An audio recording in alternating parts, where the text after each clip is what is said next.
Now that we are very much familiar about the classification and how the classification is done and what is the meaning of dividing the organisms into different groups on the basis of similarities and differences, we are now we are now uh, we are now going to understand that how these organisms would be how these organisms would be divided into subgroups.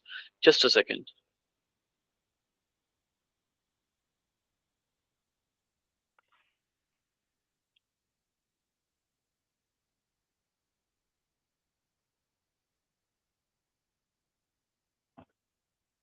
So, before going any further, I would like to introduce you about the five kingdoms, the same classification that we talked about in the previous lesson. That we first divided the organisms on the basis of the cellular organization. Cellular organization means that whether they belong to the group of organisms that are showing the eukaryotic organization or maybe the prokaryotic organization. Two of them are possible. Then we said that okay, if the organisms can be divided into two categories, then in eukaryotic organisms we can further divide them into different groups on the basis of how they obtain their nutrients. And you remember I told you that the first difference between them is that they were heterotrophs or autotrophs. So the groups of organisms were autotrophs, which were belonging to were autotrophs which were belonging to the group in which the organisms were able to perform the photosynthesis,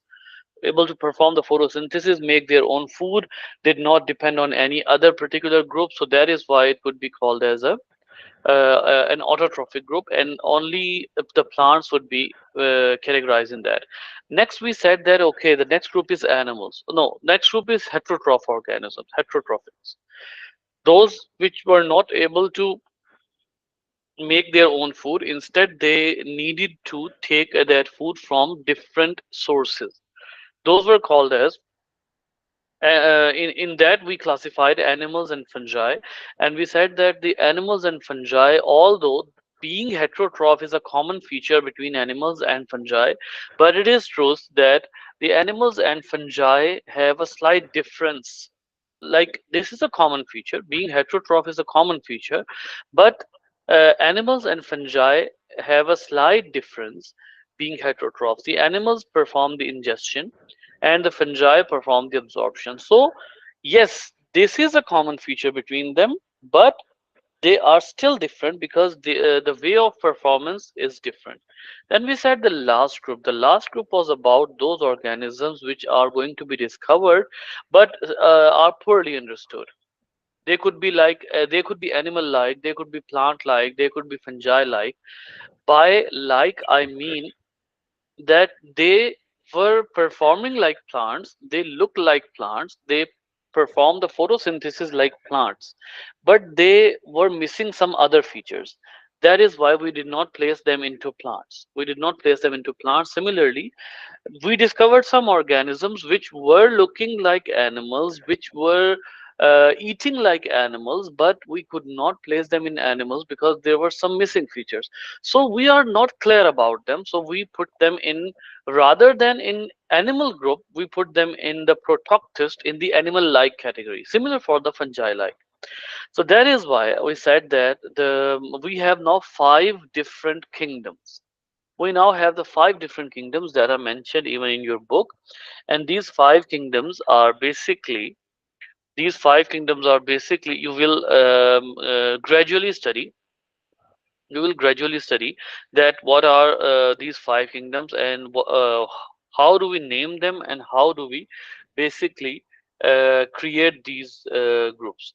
Then if you focus on the previous lesson, we said that we have a pattern of classification that is very particular, and that is named as the hierarchy of classification. By hierarchy of classification, we mean that there would be a grading. The largest group, the very first group of classification, would always be containing those organisms which are least similar. The group that would be containing the least similar organism would always be the group containing most of the organisms. Suppose if I talk about the domain, in domain eukaryotic, in eukaryotic domain you have a very large group of organisms, but then you start specifying them. The kingdom group is more similar than the domain. The phylum contains those organisms which are even more similar. The class contain even more similar. So this whole thing is like we move from always from less similar to most similar groups, and least different group. Okay, that was a pattern which is mentioned over here by the taxonomic hierarchy: kingdom, phylum, class, order, family, genus, and species. This is about the Panthera leo. This is about the lion. Are these the five The, kingdoms? no, these which are, Phylum, class, order, family, genus, no, no, species. no. These are the ranks of classification. Okay. These are the ranks of classification. These are not the five kingdoms. The five kingdoms are those which I mentioned earlier. Um, Kingdom, if you ask me, yes, the kingdom that was dedicated for bacteria was named as Monera. Then Protoctista, then plants, then fungi, and then animals. These are the five kingdoms. One, two, three, four, five. We have five kingdoms, all right, and these are basically the ranks. The right now we are only at the level of the kingdom. We are only looking at different kingdoms. We have not yet specified that we are how deep we are going to study everyone. How deep we are going to study every kingdom, we have not yet specified. We are yet familiar with the kingdom system. Got it? Yeah. And they basically are describing that when you are going to put that organisms into different ranks, then you would say all animals are ingestive heterotrophs. Then phylum. Now see, this is basically about the ranks of classification. That you will see that the farther you get, the more similar the things would get. Similar. You see, they are mentioning it: more similarity, fewer differences. So they are basically referring you to the more similarity. Suppose about the kingdom, they mention all animals are ingestive heterotrophs. Phylum, phylum is chordata. They are basically classifying the lions. So phylum is chordata. All chordates have notochord, becomes the backbone. Class is Mammalia. All mammals have fur and mammary glands, which are basically used for the milk feeding by the mother. Order is Carnivora. For for lion, order is Carnivora. If you were discussing about the human, suppose if I, since they are basically mentioning the classification for lion, let me try mentioning the classification for human over here, because the human is sitting over here. So let's Yeah. find out. The kingdom is same, the phylum same, class same. Now order would change. Order is primate. The primates are going to be those which can run or walk on two legs, which have larger brains, which have some other basically features on them. Then comes the now you see, the lions and humans have been separated on the basis of orders, because there are other orders. And the humans order is in the other orders. Then family. Its family is Felidae. All cats have this common family. See, all Felidae have retractable claws. They have retractable claws. Genus is Panthera. All Panthera can roar but cannot purr. This basically removes them from the category of cats. If you remember properly, the cat is in the family of Felidae, but you cannot say the cat's genus is Panthera, because cats purr, they don't roar. Got it? Yeah. and then the species Panthera.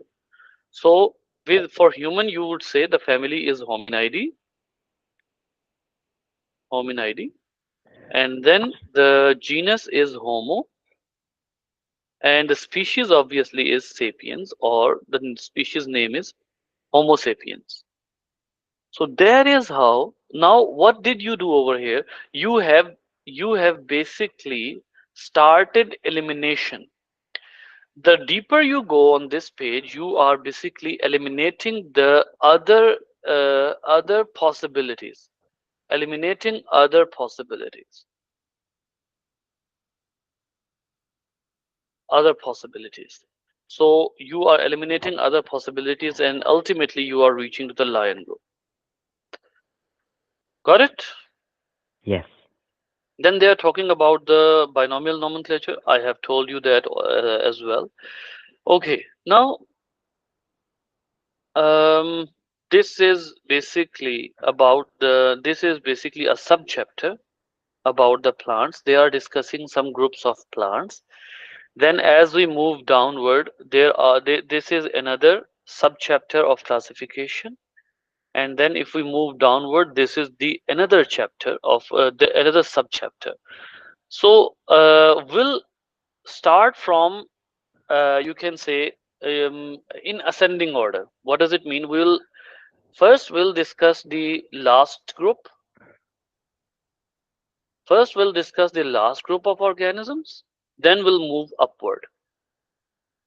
Okay, now that we know very much that the how the classification is going to work. So let's write it down over here. Kingdom, or maybe we can write it down on our Jamboard. Uh, Kingdom, phylum, class, order. Now, remember that we are going to talk about different types of organisms in this particular group, in this particular chapter. But remember that the most we will talk about only till the, you can say, class level. We would not even talk about the order. So right now we are talking about the animals. Kingdom Animalia, we would call it.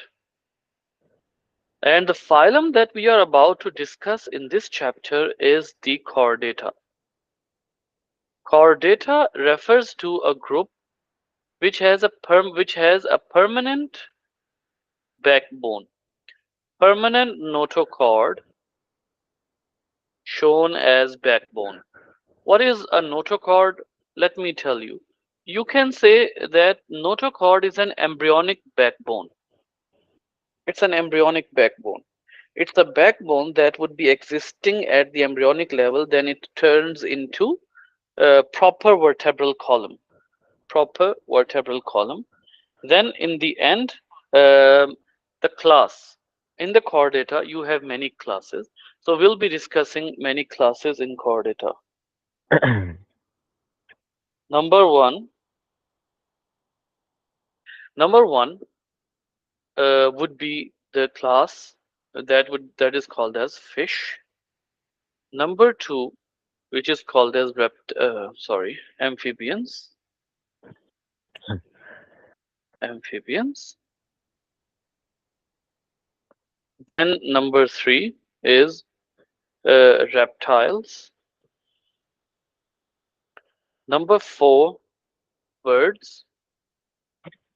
And number five, mammals. Now, why did I change the sequence? Remember that the evolutionary sequence is that the fish were the first to develop in all among all these. Then amphibians were evolved from fish.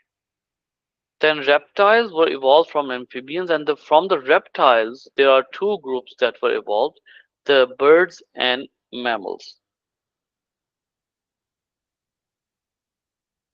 So, um, it means that We are now not only going to see their characters, we are also going to look into their evolutionary perspective. Evolutionary perspective, like how they were even evolved. That is basically their sequence. Okay, let's move ahead. We are going to see about the first group. See, this is basically they are showing this kind of pattern is called as the taxonomic key. Two more words I need you to know that would help you a lot, especially one of them, taxonomy.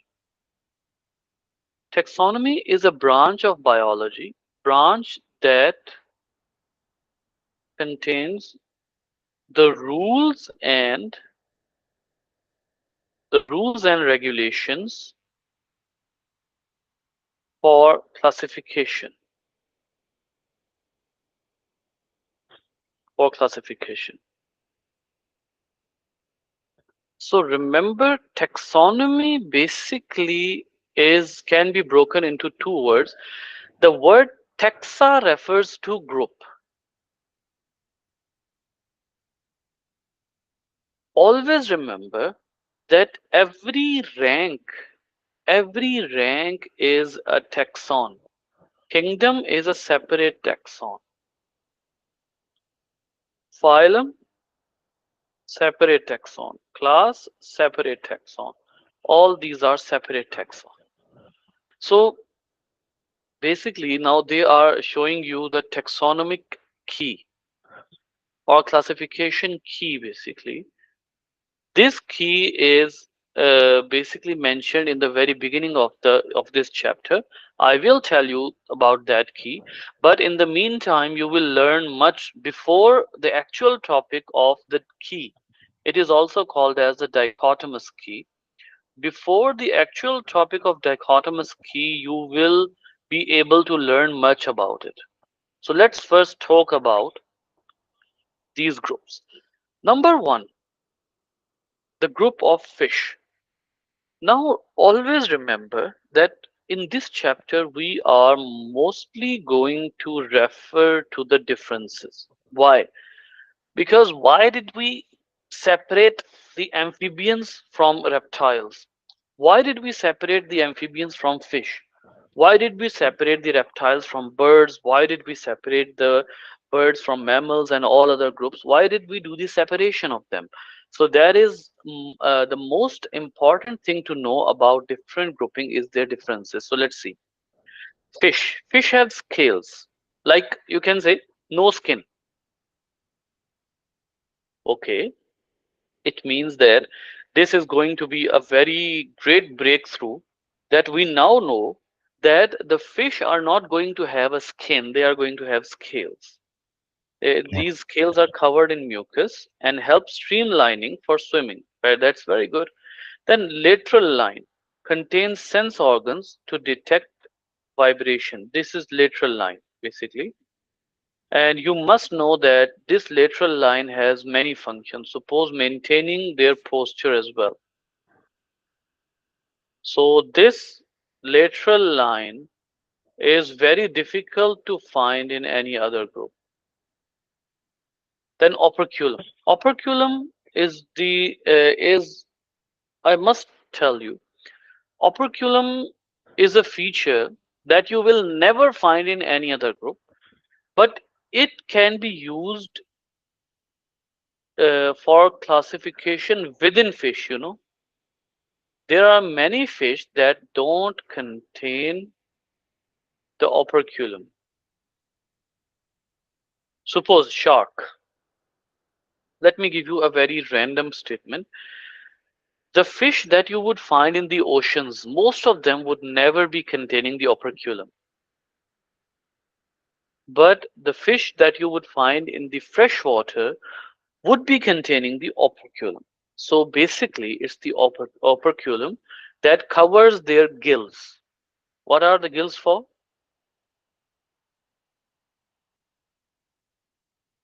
What do you mean? What are the gills for in the fish? Hmm. Um, one for so that they can what respirate They can and perform the gaseous breathe. exchange. Breathing.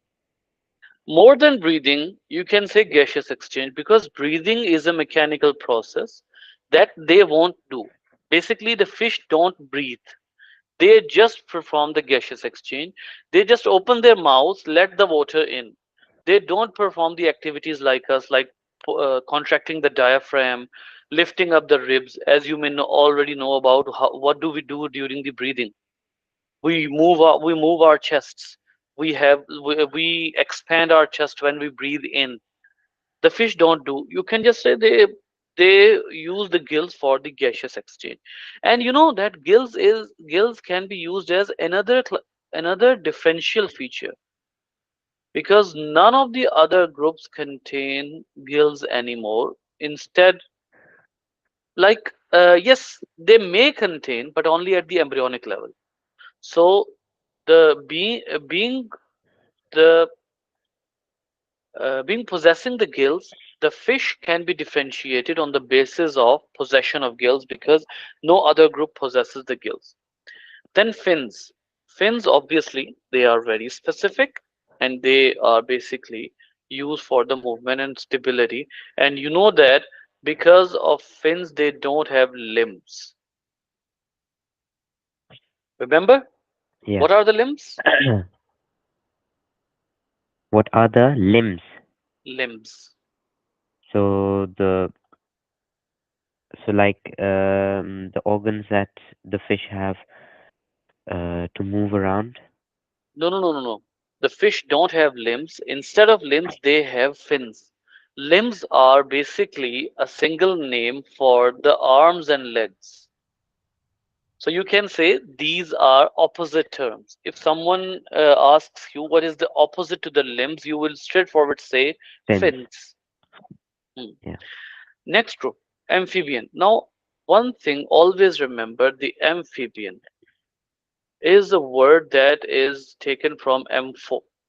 Ampho is referred to everything that is dual natured. Dual natured. What is the meaning of dual natured? Dual natured mean that they feed on ground or terrestrial region. They feed on terrain while they reproduce underwater. Now this is something you need to know. Amphibians is a group of organisms that can never reproduce outside water. And you know that this is a feature that overlaps with the fish. The fish also reproduce, obviously, underwater, meaning that this feature shows that they evolved from the fish and they still have some characteristics of fish. But Yeah. yes, because they have many features other than fish, that is why we would name them differently. But amphi or ampho, you might be learning another terminology in the chemistry. The terminology is called as amphoteric substances. Amphoteric substances are those substances which can act like an alkali and a base at the same time, like the water. Like an alkali and an acid. Alkali and an acid at the same time. So you can say that they are the amphoteric substances. Amphoteric mean dual nature. One thing very different from them, nostrils. You will not find nostrils in fish, not in fish. Then lungs, not found in fish. Here, used for gas exchange. Moist skin. The fish, although they did have a moist skin, remember it was covered with the mucus, but they did not have skin. No scales here. But the skin is moist. Why it is kept moist? Because They also use their skin for gas exchange. They are the only group. The amphibians is the only group that in which the organisms can exchange the gases with the external environment through their skin. Wild mouse, as adult amphibians, are carnivorous. So the fish, especially this one, is not supposed to be having the wider mouth. Four limbs, four limbs, those which never found in fish,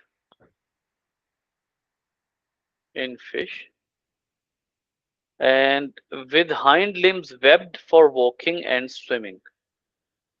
What is the meaning of web?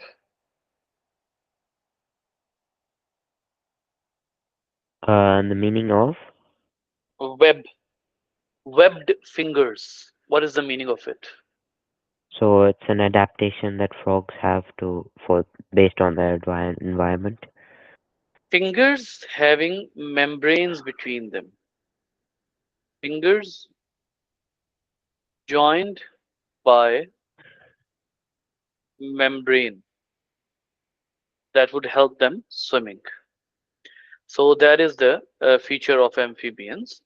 So they are very good at swimming. Okay. Then comes the next group. I'll get back to this particular key later. Then come the reptiles. Let's see what we can find in them. Okay, dry. Okay, now they have scaly skin. Okay, that is intriguing. You know why? Because it may resemble with fish. Fish had scales, Yes. so it may resemble with fish, but the very next thing, it is dry. So it is dry and it limits water loss. Okay, remember the next three groups: reptiles, birds, and mammals. These three groups are these three groups have reproducing developed reproduction out of water. Then they have a tail, can be used for swimming as in crocodiles. So you will not find the tail before it. There are almost no tails, but there can be the tail can be found in the amphibians though. There is an organism in the amphibians called as salamander that does have a tail. So it cannot be a unique feature, but it is a feature. You can use it as a feature, but it cannot be differentiating. Cannot be differentiating. The dry skin is differentiating. Limbs efficient for crawling and climbing. Now, yes, this is a feature. Limbs were found. Obviously, they are common with amphibians. But more important part about the limbs is that they are used for crawling and climbing. And remember, these two features cannot be found. These two features cannot be found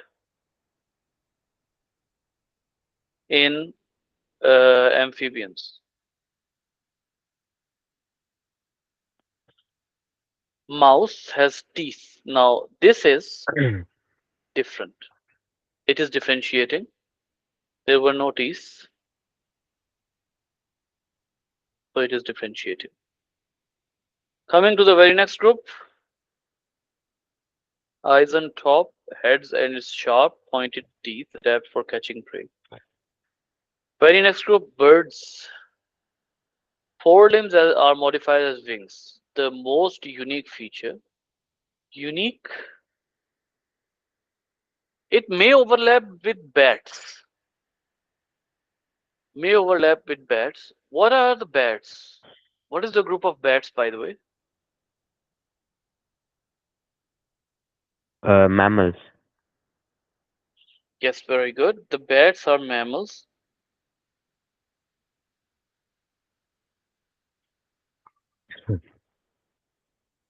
Okay.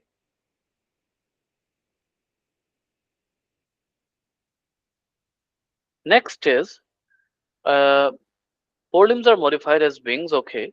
So this is unique. Nostrils leading to lungs, which are the organs of gas exchange. Now, these nostrils which are leading to lungs, remember that this is a common feature. This is not unique because these nostrils, although are present, not as efficient, not as efficient as you would find in birds, but yes, beak is very unique, differentiating. You will never find it in reptiles or amphibians. Feathers, these are also, they replace the skin. Not replace the skin, they replace the scales or hair. Hairs you are going to find in mammals. So feathers are basically differentiating. Got it? Yes. Then yes, you will find the scales on legs. So that is very important thing. Then come the mammals, well adapted to capture fish and frog that has pointed beak to. Okay, mammals. Mammals have, first feature is they have pinna on air. This pinna is differentiating, unique. You will never find the external ears in the in any of other organisms, frogs, birds, reptiles, fish. So for maximum efficiency in sound detection, fur fur basically is made of hair, which is replacing feathers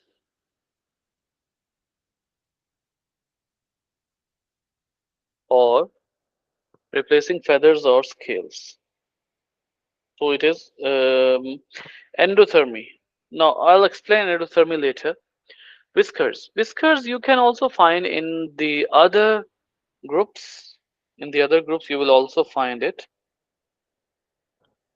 But yes, it is a unique feature. Mouse contains teeth. Now, teeth in the mammals are the unique feature. Remember, there are no other groups in which you will find the teeth like the animals. I'm sorry, like the mammals. Like you know about the names of the teeth. Uh, Not really.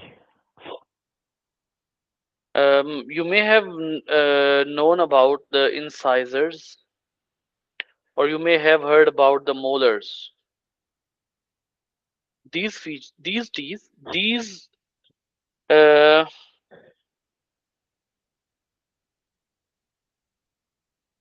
these teeth can never be found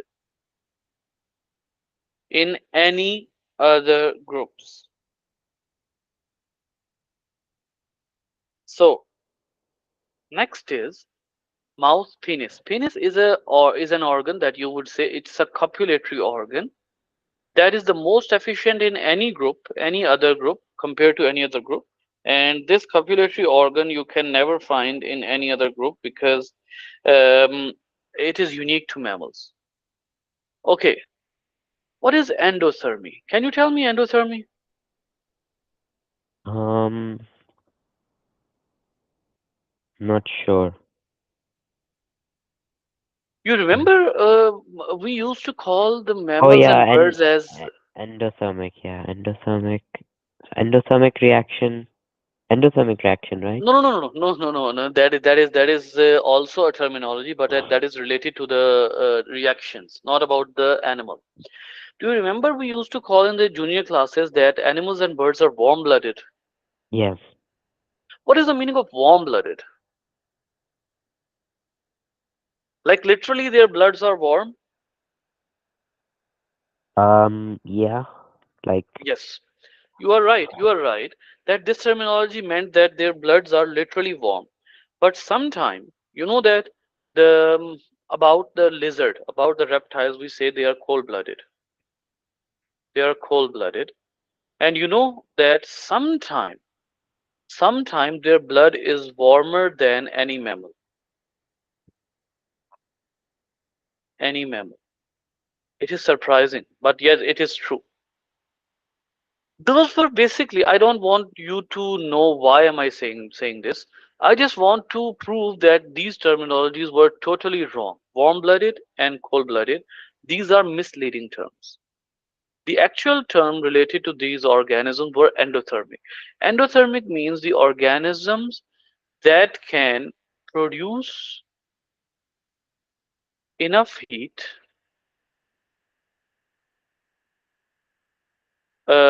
in their body to perform their reactions, to perform their metabolism.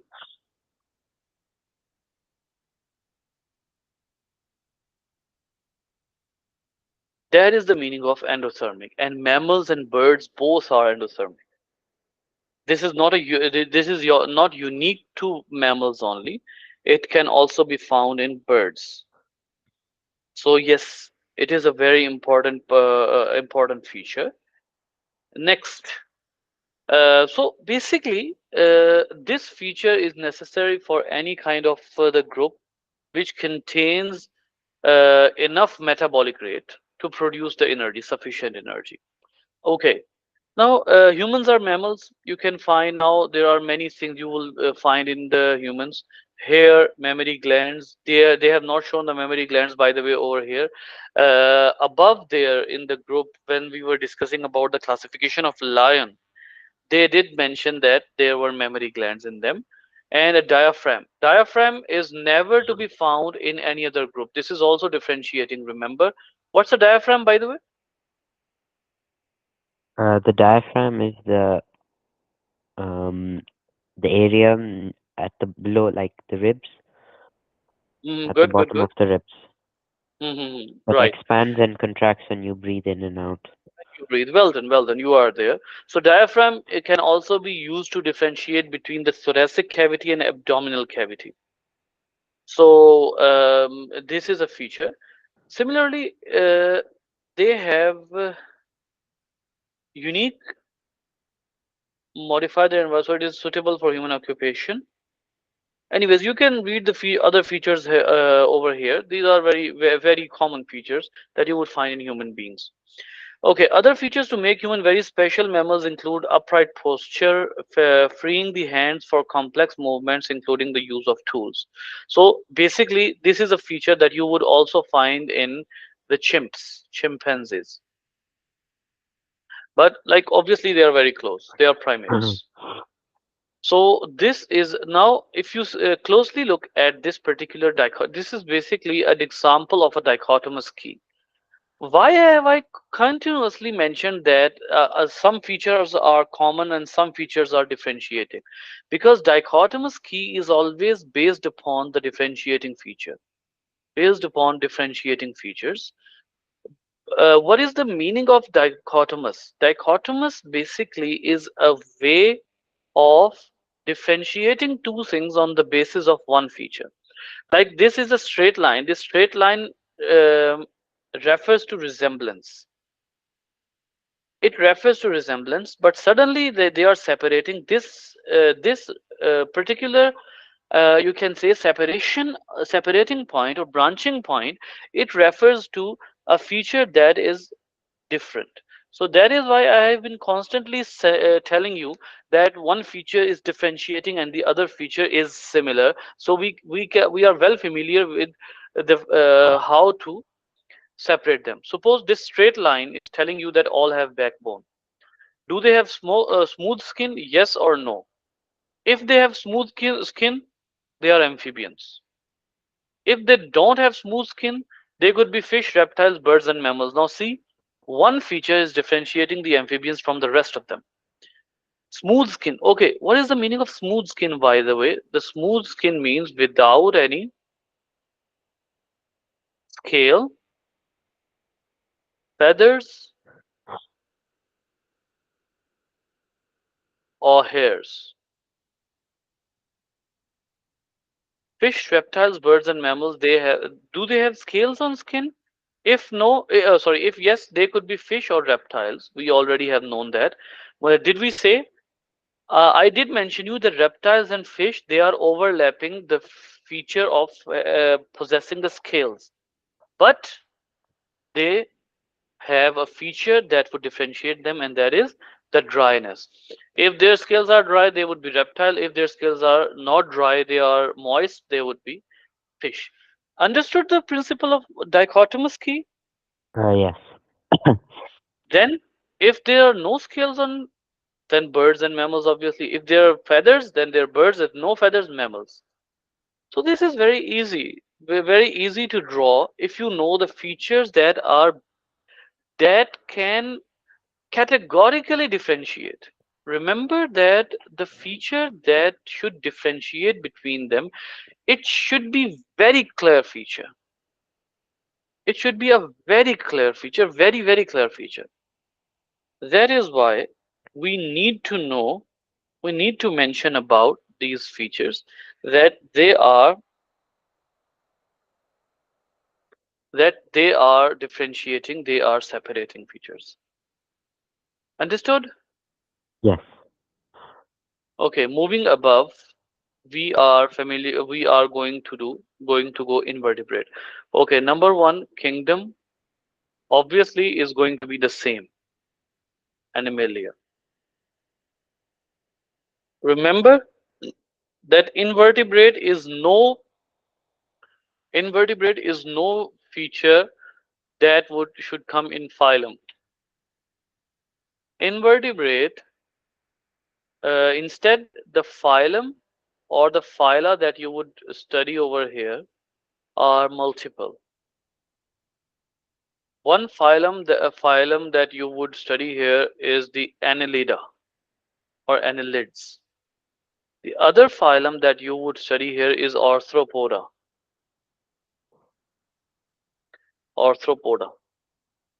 And uh, next, another phylum you are going to study here is the mollusca. And this is a phylum called as nematode. It has another name, by the way. They all have static on them, so you can see. Yes, arthropod. Okay. And when you would be studying the arthropoda, when you would studying the arthropoda, you would go to the class level. Next to the phylum is the class. The classes of arthropoda are um, crustaceans. Then next class is the insect. Then there are arachnids, and then there are myriapods. Myriapoda or myriapods. So these are classes of them. The rest of them you would not talk about the classes. I forgot to mention the another phylum that is Nematoda.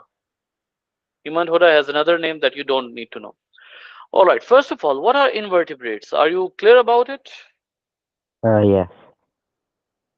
Okay. So let's move ahead. Now, see, many of the organisms you can see that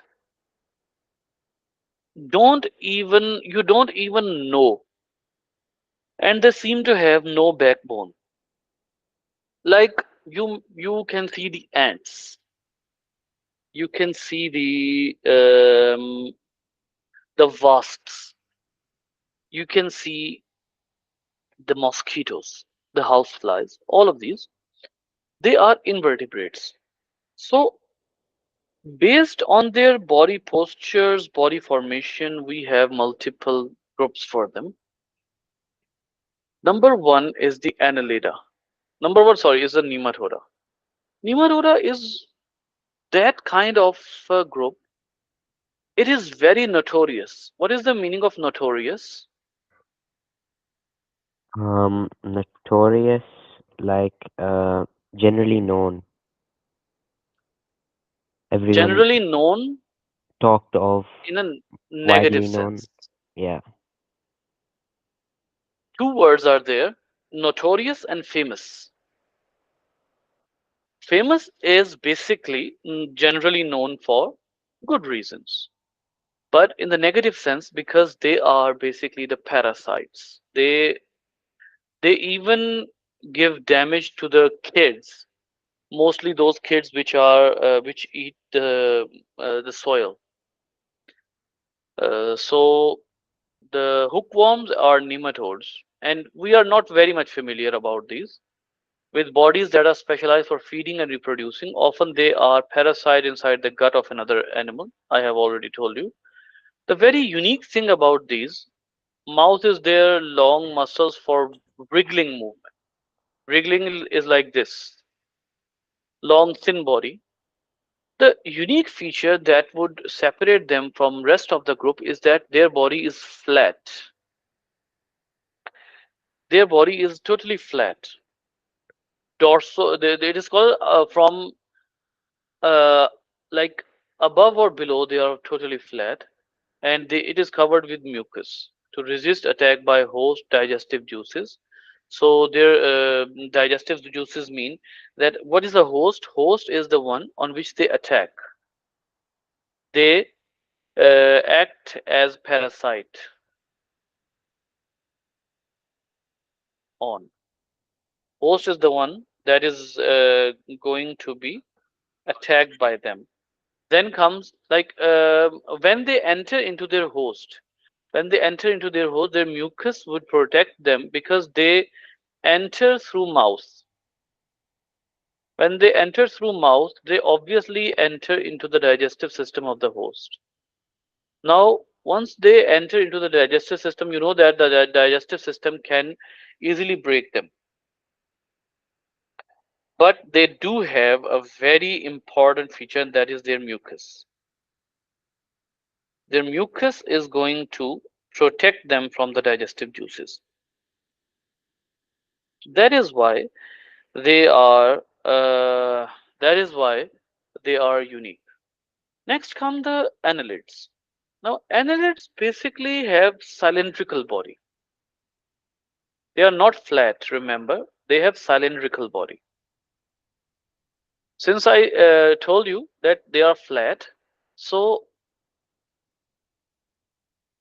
the differentiating feature is that they have a cylindrical body, and the body is divided into segment. What is the meaning of a segment? like a part of something. Yes, parts of it is divided into smaller parts. So you see the rings on the skin of this animal, the small ring shapes. This one, then this one, then this one, this one, this one.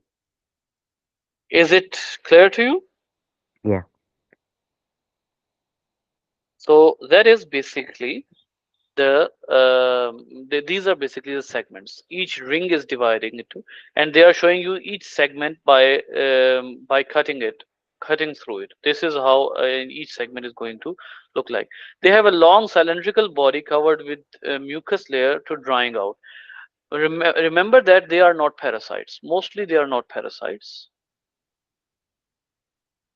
They are not parasites. They are just you can say free living organisms. They are free living organisms. They can easily survive on their own. And one of the biggest example in them is the earthworm. Earthworm is one of the very famous farmer friend. It is called as a farmer friend because it helps the farmers, or it helps us aerating the soil. Aeration means, you know, that soil needs the air. yeah. Why basically the soil would be needing air?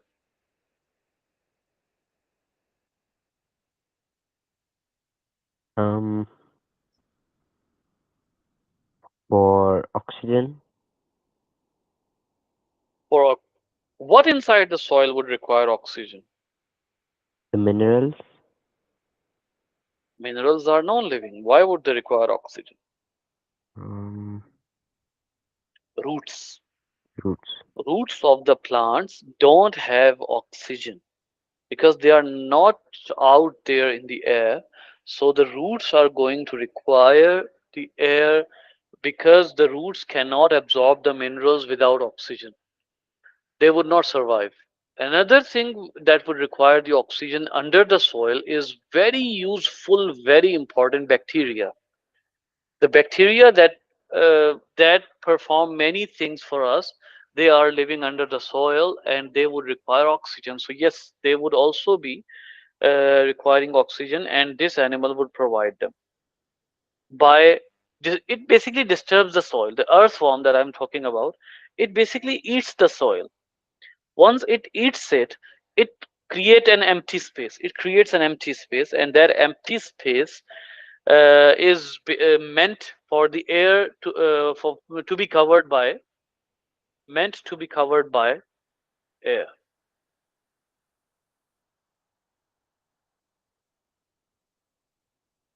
Then there are some other things, we'll discuss that in the next class. Everything clear? Yes.